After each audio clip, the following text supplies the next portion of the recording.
चलिए बढ़ते आगे हैं। बड़ी खबर आपको बता दें जो संसद की सुरक्षा से जुड़ी हुई सामने आ रही है, जहां पर चूक का मामला सामने आया है और आरोपियों पर अब यूएपीए के तहत केस दर्ज किया गया है। आपको बता दें गृह मंत्रालय ने जांच के लिए कमेटी बनाई है। सीआरपीएफ के डीजी की अगुवाई में जांच होगी। ये बड़ी जानकारी आपको दे रहे। कल जिस तरीके से ये पूरा मामला सामने आया उसके बाद सवाल ही सवाल खड़े हुए हैं और अब गृह मंत्रालय ने जांच के लिए कमेटी बना दी है।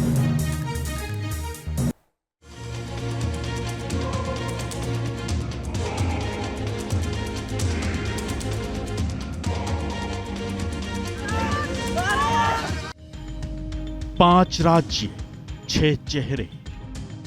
देश की सबसे बड़ी पंचायत को बंधक बनाने की कोशिश। मास्टरमाइंड कौन? संसद पर हमले की 22वीं बरसी के दिन सुरक्षा को तार तार करती ये तस्वीरें गंभीर सवाल खड़े कर रही हैं। 13 दिसंबर को संसद के शून्यकाल के दौरान देश के चुने हुए माननीयों की जान हलक में अटक गई। 2 लोग लोकसभा की दर्शक दीर्घा से कूदे और अपने जूते से स्मोक स्टिक निकाल ली। अगले ही पल लोकसभा पीले धुएं से भर गया। ऐसा ही प्रदर्शन संसद के बाहर भी हुआ। अभी तक की जांच में सिक्योरिटी ब्रेक के 6 किरदार सामने आए हैं। 2 ने संसद के अंदर हंगामा किया, 2 ने सदन के बाहर प्रदर्शन किया। 2 और लोग इस प्लानिंग में शामिल थे।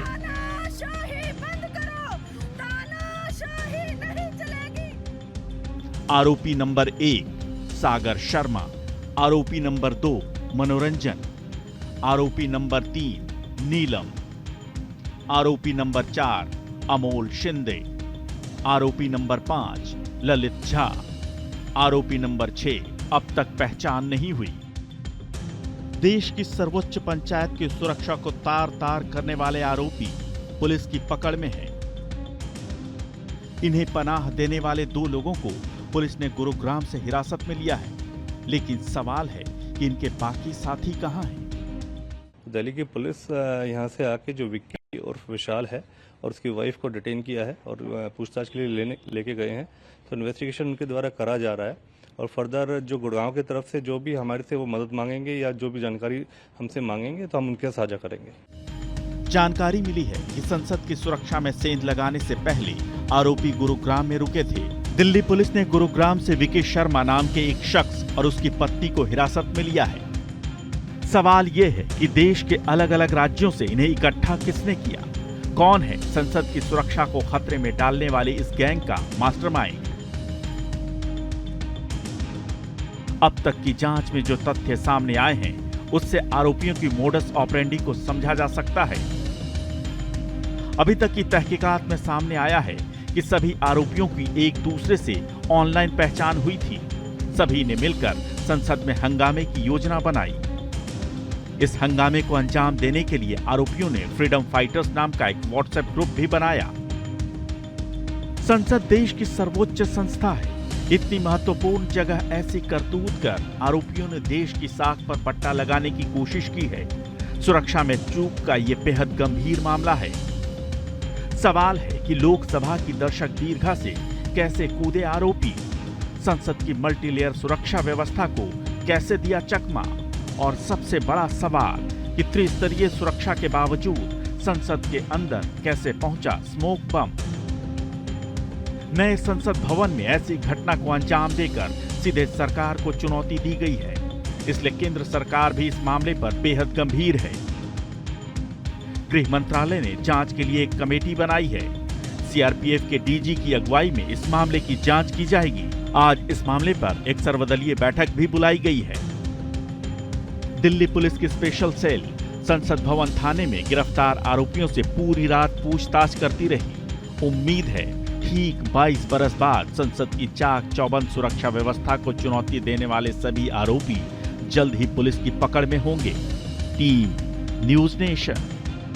और इसी बीच जो बड़ी खबर आ रही है वो आपको बता दें, संसद की सुरक्षा में चूक का मामला, आरोपियों पर यूएपीए के तहत केस दर्ज। गृह मंत्रालय ने जांच के लिए कमेटी बनाई है और आपको बता दें सीआरपीएफ के डीजी की अगुवाई में ये जांच होनी है। ये बड़ी जानकारी आपको दे रहे हैं। और कहीं ना कहीं जिस तरीके से ये पूरा मामला सामने आया उसके बाद सवाल कई सारे उठे। संसद हमले की 22वीं बरसी के दिन सुरक्षा में कल बड़ी चूक का मामला सामने आया। लोकसभा की कार्यवाही चल रही थी और 2 युवक विजिटर्स गैलरी से नीचे कूद गए। और रुमानुल्लाह खान हमारे सहयोगी ज्यादा जानकारी के लिए इसी खबर पर हमारे साथ जुड़ गए। रुमान, देखिए, इस पूरे मामले में कई बातें सामने आ चुकी हैं, कई टीम बन चुकी हैं, क्या कुछ जानकारी आपके पास इस पूरे मामले में?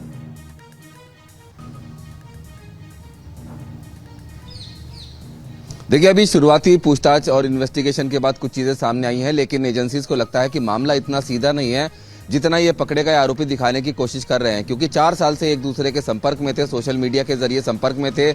ऐसी आशंका है कि कोई तो ऐसा शख्स था जो इनको सोशल मीडिया पर जो ग्रुप्स बनाए थे उसके जरिए रेडिकलाइज कर रहा था।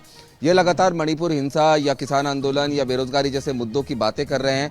ध्यान भटकाने की साजिश भी हो सकती है, क्योंकि अलग अलग जगह के रहने वाले 4 लोग हैं। कुल मिला के साजिश में 6 लोग शामिल थे, जिसमें विशाल शर्मा भी एक नाम है जो कि हिरासत में लिया गया है, जिसके घर गुरुग्राम में ये लोग ठहरे थे।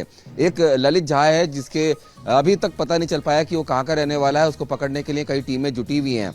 सीधे तौर पर इनके सोशल मीडिया अकाउंट्स को खंगाला गया है, इनकी डिलीट की गई चैट को रिट्राइव करने की कोशिश की गई है और साथ ही साथ जो चैट डिलीट कर दी गई है उसको भी अलग अलग सर्वर से वापस मांगा जा रहा है, ताकि इस पूरी साजिश के बारे में खुलासा हो सके। क्योंकि अब तक की पूछताछ में जो इन्वेस्टिगेशन में चीजें सामने आई हैं उसमें जो विक्की शर्मा नाम का शख्स है जिसके गुरुग्राम के घर में ये लोग ठहरे थे, सागर शर्मा और विक्की शर्मा काफी पुराने दोस्त हैं। करीब 5 साल पहले से इनकी दोस्ती है, जब गुरुग्राम की एक गारमेंट फैक्ट्री में काम करते थे। फिलहाल विक्की शर्मा बेरोजगार है, किसी तरह का कोई काम नहीं करता है। बताया जाता है कि इसके माता पिता की मृत्यु के बाद इसके एक रिश्तेदार ने विक्की शर्मा को गोद ले लिया था, जो फिलहाल लंदन में रहते हैं। और लंदन से ही विक्की शर्मा के पास पैसा आता है जो कि बेटी की पढ़ाई और घर खर्च के नाम पर आता है। ये जो लंदन से फंडिंग आती है इसकी भी जांच की जा रही है। और सबसे बड़ी बात यह कि बेरोजगारी की हालत में भी विक्की शर्मा ने 2 कुत्ते पाल रखे हैं। और साथ ही साथ विक्की शर्मा के कैरेक्टर की अगर बात की जाए, आपराधिक प्रवृत्ति का वो शख्स है, एक नंबर का शराबी है। हर थोड़े दिनों में शराब पीकर अपनी पत्नी और बेटी को मारपीट करके घर से बाहर वो निकाल दिया करता था।